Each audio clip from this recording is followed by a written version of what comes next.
you for joining us on this Friday, April 12th. Live from the Beasley Media Complex in Boone, this is the Appalachian Weekly News. I'm Laird Davis. And I'm Hannah Muckenfuss. App State will borrow $200 million to fund the ongoing P3 construction project.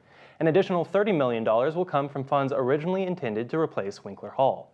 The project includes 4 new residence halls that will add 300 beds to campus as well as a new parking deck. The university will tear down 6 residence halls to make room for the new buildings. Director of University Tom Kane says that the money to pay back the loan will come from student housing fees. The project is scheduled for completion by September 2022. It seems like we haven't seen the last of construction on campus. Isn't that right, Anna? That's right, Laird. And speaking of progress, the parking deck is getting closer and closer to completion. Workers have completed the foundation for the parking deck next to Eggers Hall. The next step focuses on installing the individual deck pieces.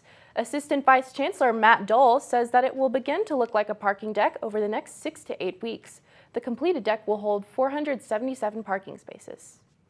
Now we'd like to update you on a story that we've been following for the past several weeks. According to a recent report, salaries for faculty have declined compared to similar schools and the cost of living in Boone. The Faculty Senate commissioned the report, which states that since 2013, budgeting decisions have prioritized institution and student support over faculty salaries. The rising cost of living in Boone means that the average teacher loses $4,000 annually. In the previous strategic plan, App State set the goal for its salaries to be in the top 20% of similar universities. According to the report, current salaries are well below the average. Megan Hayes, App State's Chief Communications Officer, says that the administration recognizes the issue and is proposing the introduction of merit-based faculty raises. We will continue to follow the story. The Boone Town Council is creating a new zoning district to help people in Boone afford housing. A Planning and Inspections Department study found that 81.5% of people living in Boone cannot easily afford the cost of rent. Lynn Mason is a member of the Boone Town Council. She says she knows housing is a problem for people in Boone because of low-wage paying jobs. The median income in Boone is $13,149. The median rent is $849. Mason says the new zoning district would help people afford housing by creating multifamily options designed for working households. The town council will vote on the new zoning district's location. Boone police officers now carry Naloxone, also known as Narcan. Naloxone is a nasal spray that temporarily reverses the effects of an opioid overdose. In recent years, overdoses from opioid abuse has become a rising cause of death in the high country. Police say that since carrying Narcan, they have prevented more than 20 overdoses. Drug overdoses require a swift response, but witnesses who fear arrest may not call for help.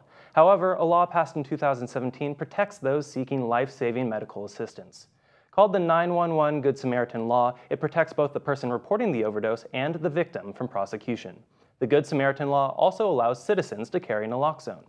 You can learn more about the law and preventing overdoses by visiting www.nchrc.org. App State's lab school, the Academy at Middle Fork, is nearing the end of its first year. The Reich College of Education partnered with the Winston-Salem-Forsyth District to establish the school. Legislation passed in 2016 required 9 colleges of education to establish lab schools. Lab schools are located in low-performing school districts where students have not met expected growth and performance in the classroom. The faculty at Academy at Middle Fork created a curriculum centered around improving literacy, which has resulted in student test scores improving 81% from previous scores. Students at the Academy of Middle Fork are also learning about recycling and healthy eating habits from App State students. The Reich College of Education plans to continue to develop opportunities for App State students at the Academy at Middle Fork in the years to come. An App State student and the High Country Multi-Faith clergy worked together to host a healing service for the LGBTQ community in Boone. Marissa Fernandez is the former president of Hillel. Fernandez says they think it's important for students to know that there are faith organizations that are accepting regardless of gender or sexuality. Attendees of the service participated in a time of centering and contemplation, using Tibetan prayer flags to write down their burdens.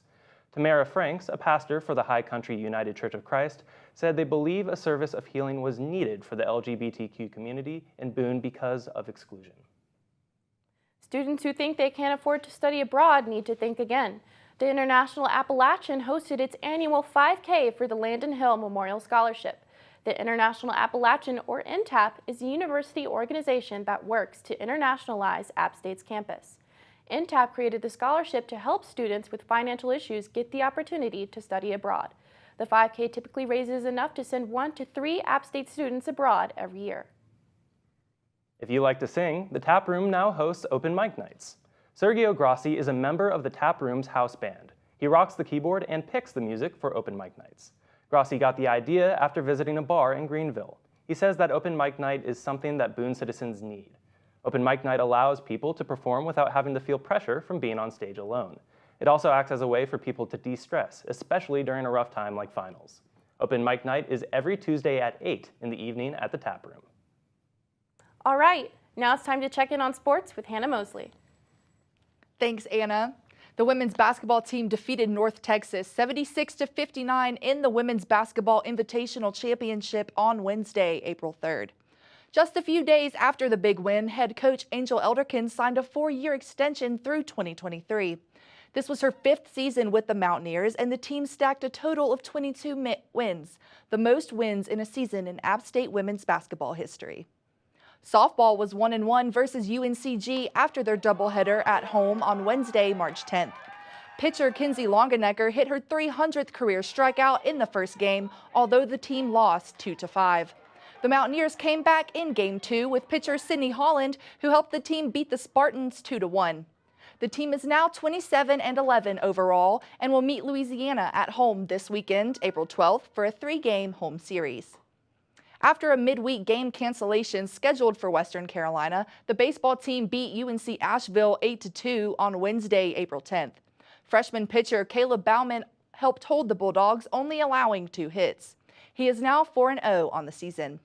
The team is now 13-18 overall and look to succeed in a 3-game home series versus Louisiana this weekend, April 12th.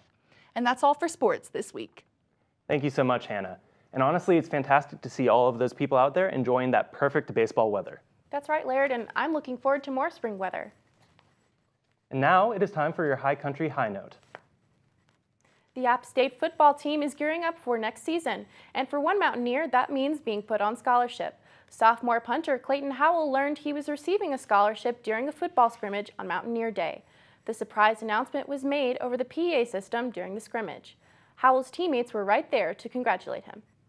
Absolutely. I mean, it's just even more bought in. You know, this is a family here, like I said earlier, and we're going to get it done this year. I'm going to be just as much into it and doing my thing. So. Congratulations, Clayton. The first football game of the 2019 season will be on August 31st against East Tennessee State. That's a report this week. I'm Hannah Muckenfuss. And I'm Laird Davis. For all of us here at the Appalachian Weekly News, thank you for watching. We'll see you next time.